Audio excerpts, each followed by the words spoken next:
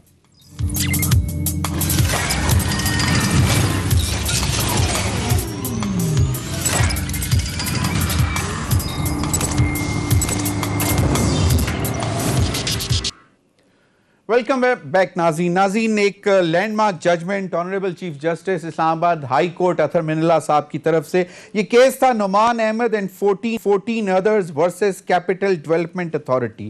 یہ تقریباً 65 صفحوں کی ججمنٹ ہے. اس میں بہت زبردست کنکلوژن کی بات ایک میں چھوٹی سی آپ کو پڑھ کے پہلے سنا دیتا ہوں, اس کے بعد پھر میں آپ کو اور بھی چیزیں اس میں بتا دیتا ہوں کوئکلی. Honorable Chief Justice صاحب کہتے ہیں there could not have been a more classic example of travesty of justice and violation of constitutional guaranteed rights, because while about 11,000 affected citizens متاثرین were waiting for the allotment of plots since 1968. More than 20,000 plots were allotted at throwaway prices to employees and officials of the CDA. اور یہ case ناظرین یہ ہے کہ جو اسلام آباد کے گرد و نواح یا اسلام آباد جب بن رہا تھا, جب لوگوں کی زمینیں لی گئیں اور ان کو اس کی جگہ اس کا معاوضہ دینا تھا, یا ان کی پراپرٹی کے بدلے ان کو کہیں پہ سیٹلڈ ایریا میں پلاٹ دینے تھے جو نئے سیکٹرز بن رہے تھے, اس حوالے سے یہ کیسز چل رہے تھے 1975 1968 سے. اور یہ جو اس میں آنریبل چیف جسٹس نے جو ڈائریکشنز دی ہیں وہ بھی زبردست ہیں. انہوں نے کہا the federal government shall formulate a policy to enforce the acknowledged vested right of allotment of plots to more than 10,000 affected property owners without further delay. Honourable chief justice صاحب اطہر مرلا صاحب نے کہا ہے کہ جناب وفاقی حکومت کو اس بات کی اب گارنٹی دینی ہوگی کہ بغیر کسی تاخیر کے جو یہ افیکٹیز ہیں ان کو ان کا معاوضہ دیا جائے، یا پھر اگر ان کے ساتھ یہ سیٹلمنٹ تھا کہ ان کو پلاٹ دیا جائے گا وہ پلاٹ بھی ملیں۔ ناظرین، اس پورے کیس میں دلچسپ بات یہ تھی کہ بہت سارے لوگوں کو کہ 675 83 کے کیسز ہیں ان کو اس وقت کی قیمت دینے کا کہا جا رہا ہے اور آج دے رہے ہیں۔ اگر آپ اس وقت دے دیتے قیمت تو ٹھیک تھا، لیکن آج بھی تو باقاعدہ کمپنسیشن کی بھی جو ہے اس میں ڈیفینیشنز بتائی گئیں، اور اس میں انہوں نے بہت تفصیل سے کہا بہت سارے کیسز ایسے تھے کہ جو 1975 سے چل رہے تھے اور ابھی تک چل رہے ہیں۔ 1987 میں جو ڈیسیژن ہوا تھا سی ڈی اے مانا ہوا، لیکن ابھی تک ان کو کمپنسیشن نہیں ملی، اور بااثر لوگ معاوضہ بھی لے چکے ہیں اور پلاٹس بھی لے چکے ہیں، لیکن غریب لوگ جن کی نہ کوئی پہنچ ہے نہ کوئی ان کی بات سن رہا ہے ان کو ابھی تک عدالتوں میں خوار کیا جا رہا ہے۔ اور اس حوالے سے لینڈ مارک ججمنٹ ہے، حکومت پاکستان اور سی ڈی اے کو ڈائریکشنز دی گئی ہیں کہ جلد از جلد جو ہے ان کے 6 مہینے